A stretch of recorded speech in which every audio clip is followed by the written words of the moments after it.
So dahil napanood ko yung reunion ng cast ng Home Along the Realist, talaga na nostalgia ako dahil nga fan ako ng comedy serye na yon at talaga naman na nung kabataan ko, isa siya sa inaabangan namin every Wednesday.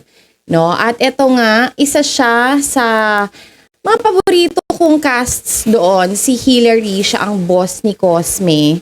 No, itong social-social na si babaeng walang balakang. At syempre, nagtaka ako nung time na yun kasi biglang nawala na siya, no?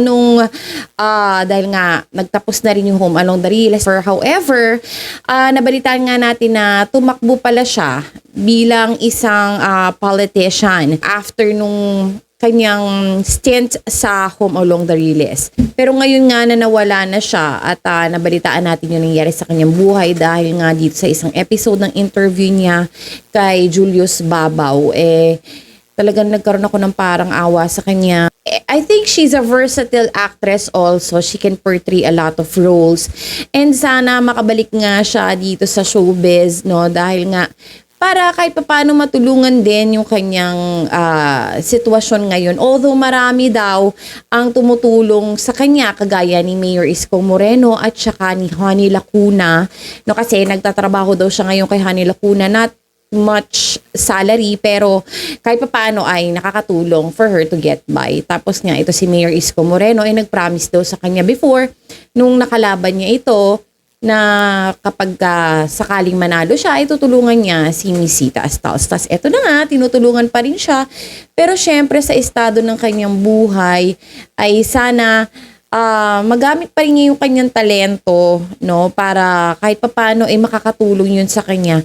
At syempre, dahil nga si Coco Martin ang usually nagbibigay ng mga offers sa mga artistang nawala na sa limelight, no, sana ay mabigyan siya ng pagkakataon, yung husband ko yan, mabigyan siya ng pagkakataon para mag-appear ulit sa telebisyon at sana mapansin siya ni Mr. Coco Martin at kahit anong role siguro bagay sa kanya ay assume.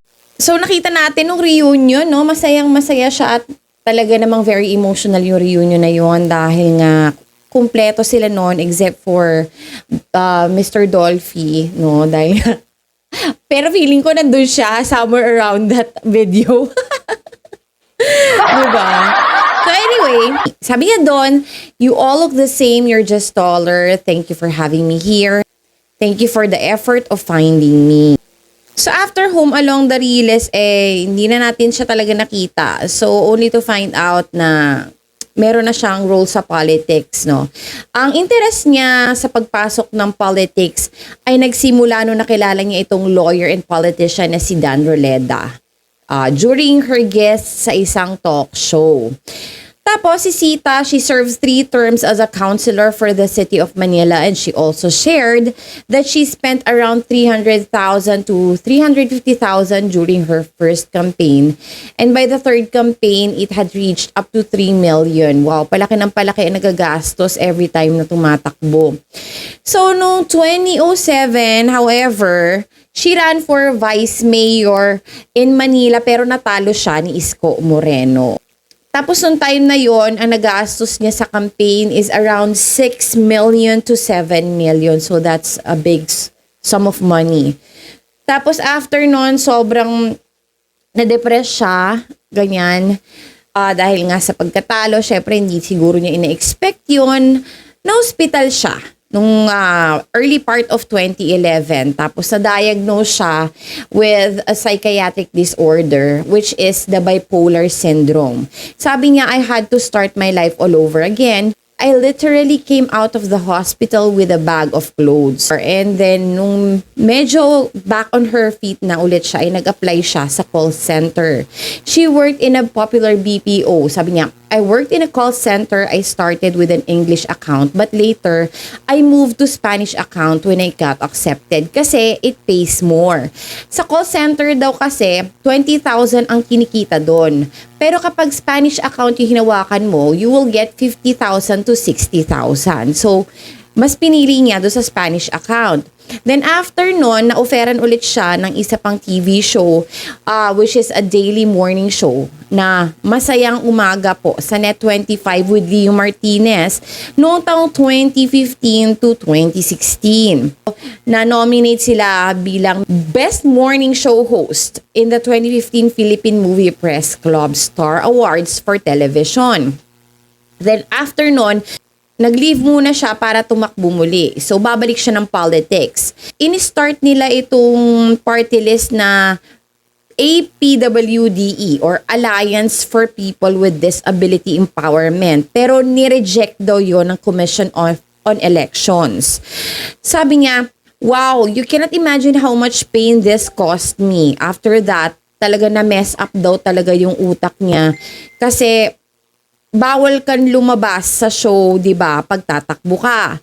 So temporarily nawala talaga siya sa show kasi nga nagpaalam siya, natatakbo siyang muli tapos hindi siya nag-succeed, ni-reject ng COMELEC. So ayun, bumalik yung psychiatric disorder niya, na-depress siya ng husto.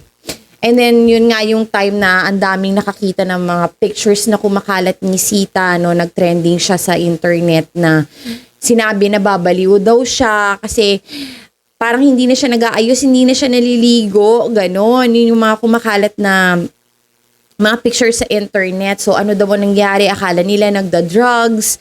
Tapos yung iba akala nila nababaliw. However, she stayed resilient despite all of those news about her. So after nun, she got herself back together again. So, naging busy ulit siya sa several projects.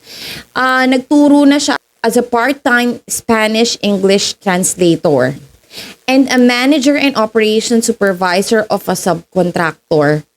That's whose bras. Sa factory siguro to. Tapos may special projects for Manila City Hall. Tapos nagsulat din siya ng book.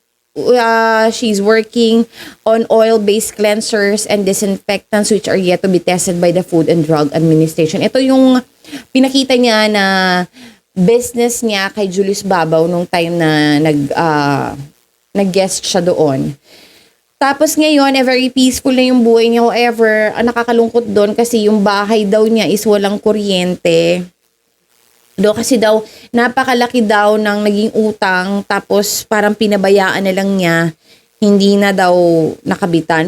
Hindi na naibalik yung kuryente kasi ang dami daw prosesong dapat pagdaanan, so hinayaan na lang daw niya na ganun. Tapos naman, speaking of transportation, kasi dati, di ba, sobrang may van siya, at ang dami niyang sasakyan. Minsan nga daw makikita mo yan pag bumababa ng shooting, talagang social na social.